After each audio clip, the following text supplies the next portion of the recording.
Next question है broadly classify method and technique used in manufacturing. देखिए friends, अगर आप किसी मैन्युफैक्चरिंग कंपनी में काम कर चुके हो तो ये क्वेश्चन आपको अच्छे से समझ में आएगा, क्योंकि ये क्वेश्चन थोड़ा प्रैक्टिकल पे बेस्ड है। फिर भी मैं आपको यहाँ पे अच्छे से समझाने की कोशिश करूँगा। ये मैन्युफैक्चरिंग में यूज़ की जाने वाली मेथड और टेक्निक को हमें यहाँ पे क्लासीफाई करना है। Manufacturing engineering can be defined as the study of various process required to produce part and to assemble them into machine and mechanism.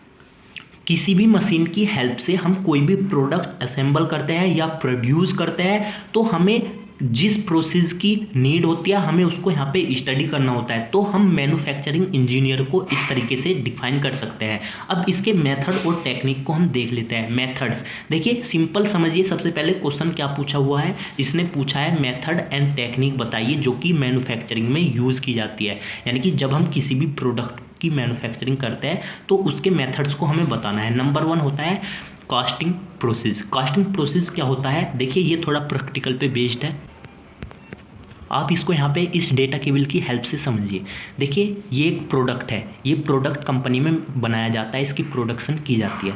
तो ये यहाँ पे कास्टिंग प्रोसेस का क्या मतलब होता है, देखिए इसके ऊपर जो ये कवर है यहाँ पे, ये तो हमारा मटेरियल हो गया, लेकिन जो ये पीछे की साइड है ये कंपनी में कैसे बनता है।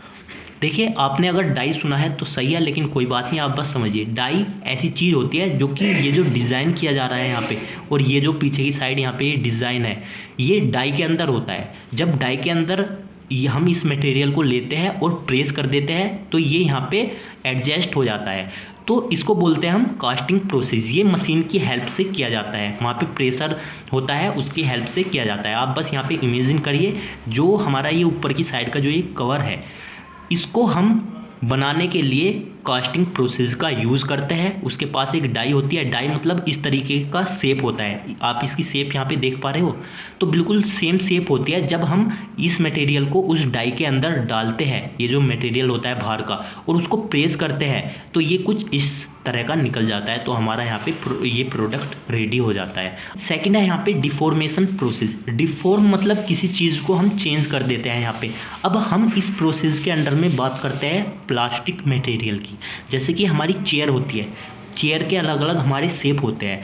यानी कि चेयर को बनाने के लिए हम जिस प्रोसेस का यूज़ करते हैं वो क्या आ गया यहाँ पे, डिफॉर्मेशन प्रोसेस। उसमें हमारी केवल चेयर नहीं हो सकती, जो भी प्लास्टिक का मटेरियल होता है वो सारे के सारे प्रोसेस डिफॉर्मेशन प्रोसेस कहलाते हैं, क्योंकि हम उनकी शेप को चेंज कर सकते हैं अपनी रिक्वायरमेंट के हिसाब से।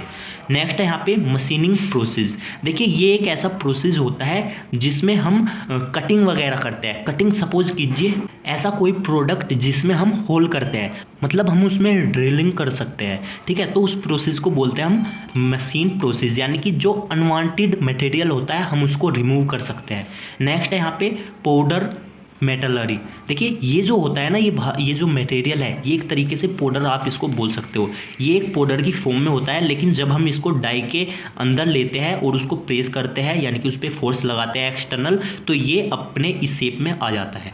लेकिन ये जो बाहर का जो मटेरियल होता है ये हमें पहले पाउडर की फॉर्म में लेना पड़ता है, तो इसको हम बोल सकते हैं पाउडर मेटेरियलरी। 5 नंबर है heat treatment and surface treatment process. देखिए आपने कभी सोचा है कि हम किसी चीज़ को अगर गर्म करते हैं और फिर उसको ठंडा कर देते हैं तो क्या वो बिल्कुल सेम उसी कंडीशन में आ जाती है? नहीं। जब आप किसी भी मटेरियल को गर्म करोगे, गर्म करने के बाद में उसको 1 घंटा 2 घंटा ऐसे रख दोगे, वो ठंडा हो जाएगा, तो आप उसकी कंडीशन देखोगे वो पहले की कंडीशन में नहीं आएगा जैसे वो स्टार्टिंग में था, क्योंकि एक बार हमने उसको हीट दी तो उसकी जो क्वालिटी में भी चेंजिंग आ जाती है। तो जिस क्वालिटी की हमें नीड होती है हम टेम्परेचर के हिसाब से उसको हीट करके बना सकते हैं। और कोई भी हमारा प्रोडक्ट है उसकी सरफेस के साइड हम उस पर पेंटिंग वगैरह कर सकते हैं, तो ये इसी प्रोसेस में आ जाता है। तो आपको यहाँ पे मेथड तो समझ में आ गए होंगे कि प्रोडक्शन कैसे किया जाता है। इसको हम मॉडलिंग भी बोल सकते हैं। जो हमारा कास्टिंग प्रोसेस होता है ना, इसको हम मॉडलिंग भी बोल सकते हैं। नेक्स्ट है यहाँ पे टेक्निक। टेक्निक 2 तरह की होती है, मैनुअल एंड ऑटोमेटेड। मैनुअल हम अपने हाथों से काम कर रहे हैं किसी भी मैन्युफैक्चरिंग कंपनी में, तो उसको बोल सकते हैं हम मैनुअल। यानी कि कोई भी हम प्रोडक्शन कर रहे हैं वो हम खुद के हाथों से कर रहे हैं, किसी भी मशीन का यूज़ नहीं कर रहे हैं। लेकिन ऑटोमेटेड में आपकी मशीन वगैरह आ जाती है जिसमें हम मशीन का यूज़ करते हैं और ऑटोमेटिक प्रोडक्शन होता रहता है।